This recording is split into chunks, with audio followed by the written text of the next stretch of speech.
अफगानिस्तान और पाकिस्तान के बीच बढ़ते तनाव ने एक बार फिर से पूरे क्षेत्र की चिंता बढ़ा दी है। हाल ही में तुर्की और कतर की मध्यस्थता में इस्तांबुल में दोनों देशों के बीच शांति वार्ता का अंतिम दौर हुआ, लेकिन वो असफल रहा। अफगानिस्तान की सरकार ने इस असफलता के लिए सीधे तौर पर पाकिस्तान को जिम्मेदार ठहराया है।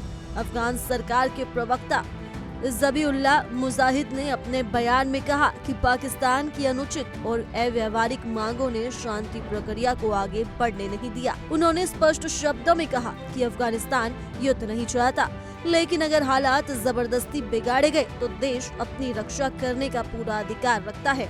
उन्होंने ये भी दोहराया कि अफगानिस्तान की धरती का इस्तेमाल किसी अन्य देश के खिलाफ नहीं किया जाएगा और कोई भी ऐसी गतिविधि बर्दाश्त नहीं की जाएगी जो उसकी संप्रभुता या सुरक्षा के लिए खतरा बने। दूसरी ओर पाकिस्तान की ओर से भी सख्त बयान सामने आए हैं।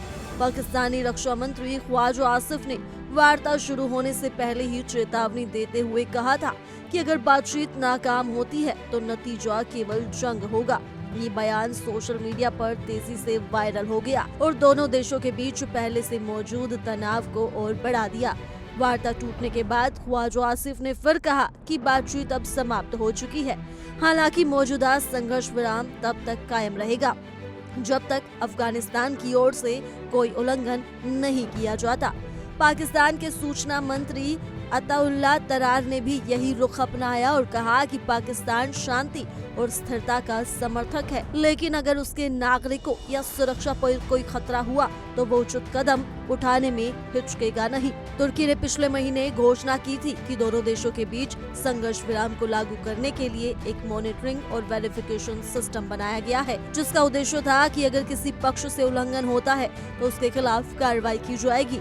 लेकिन अब ऐसा लगता है कि ये समझौता भी टूटने की कगार पर है। दोनों देशों के बीच तनाव अक्टूबर से लगातार बढ़ रहा है।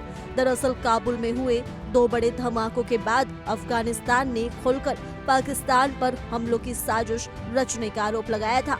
इसके जवाब में अफगान तालिबान ने पाकिस्तानी सैन्य ठिकानों पर हमले किए और दावा किया कि उनके 58 सैनिक मारे गए, जबकि पाकिस्तान ने सिर्फ 23 सैनिकों की मौत की पुष्टि की। इसके बाद दोनों देशों की सीमाओं पर हिंसक झड़पें शुरू हो गई, जिन्हें रोकने के लिए तुर्की और कतर को बीच में आना पड़ा। उनके हस्तक्षेप से 48 घंटे का संघर्ष विराम लागू हुआ, लेकिन ये भी ज्यादा दिन नहीं टिक सका। कुछ ही दिनों बाद पाकिस्तान की वायुसेना ने अफगानिस्तान की सीमा में हवाई हमले किए, जिनमें 10 लोगों की मौत हो गई, जिनमें 3 अफगान क्रिकेट खिलाड़ी भी शामिल थे। वर्तमान में हालात बेहद नाजुक हैं। अफगानिस्तान की ओर से लगातार ये कहा जा रहा है कि वो क्षेत्र में स्थिरता और शांति चाहता है, जबकि पाकिस्तान का कहना है कि वो सुरक्षा के मुद्दे पर कोई समझौता नहीं करेगा।